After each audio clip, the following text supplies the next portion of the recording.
Parkersburg Housing-First Action Council, or PHAC, has an event coming up later this month to clean up an alley here in Parkersburg. PHAC President Vachelle Van Meter and Shelter Liaison Stephen Beliski are here this morning to tell me more about the event and the organization. Thank you guys for being here today. Thanks for having us. Thanks for having us. So can you start by just talking a little bit about what PHAC is? Parkersburg Housing-First Action Council actually came about from some conversations that spawned from social media that began in the cold weather crisis in January with the death of Danielle. If you'll remember, some community members and city council members started discussing how can we address these types of things in the future. As a result, they ended up having some roundtable discussions that led to a town hall event that over 200 people participated in, and that led to a discussion of how can we bring everyone to the table, and PHAC is what evolved from those conversations. Okay, so can you talk a little bit about the event you have coming up at the end of August, the Rally for Hope Alley, right? Yeah, so it's called Rally in the Alley. We're meeting at the Gathering on August 31st at 9 a.m. and then we're going to walk to the alley. It's the alley between 13th and 14th Street here in Parkersburg, right above Lynn Street. It's commonly dubbed Dope Alley by locals. We were up there at our last month's street sweep, and it's a highly impacted area, so we're just looking to go up there and clean it up and get the community more involved. Yeah, so if someone wants to get involved, how do they do that? Do they just show up? How does that work? They certainly can just show up at the Gathering parking lot that Saturday morning, August 30th at around 9 o'clock.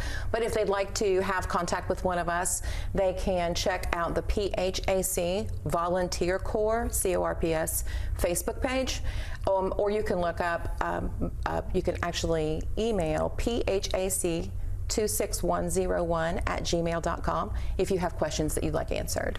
Amazing. So I know this is obviously not necessarily an event for kids, but you guys have other things that if the whole family wants to get involved with helping the community, they can do, right? Absolutely. In this particular case, the site cleanup is not child friendly, but the block party afterward to celebrate, I think we're participating with the recovery community as well in this event.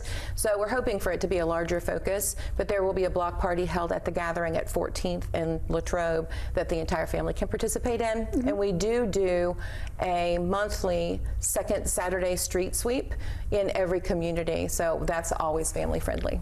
Yeah, so obviously this is a super important thing for our community. Can you just talk about what you've seen this Action Council has done concrete in our area since it's been formed? Yeah, so we're getting more resources out there. Our job is to fill the gaps. Where we see gaps, we fill them, or we find resources that can fill those gaps for our unhoused friends and people that are still out in using substances. And it's very important because sometimes all it takes is just to show people that you care about them to make them want to make that change. I feel like one of the key results that's coming from PHAC is we're trying to just be a positive community action-based force in the face of stigma and criticism to kind of change the narrative. And our primary goal really is to just get all of the people and agencies that are doing things individually kind of communicating together so we have a more unified front. That way we can reduce coverage of, instead of 3 people doing the same thing, we can kind of spread that around and have a more unified, effective way of meeting needs in the community. We've seen a lot of citizens show up to the table and recognize that they can be empowered to make a difference in their community. Yes, well, thank you both so much for coming in this morning to talk about this event and also all the work you've done within the council and all the good it's done in our community here. Thank you so much. And we'll have more coming up on Daybreak right after the break.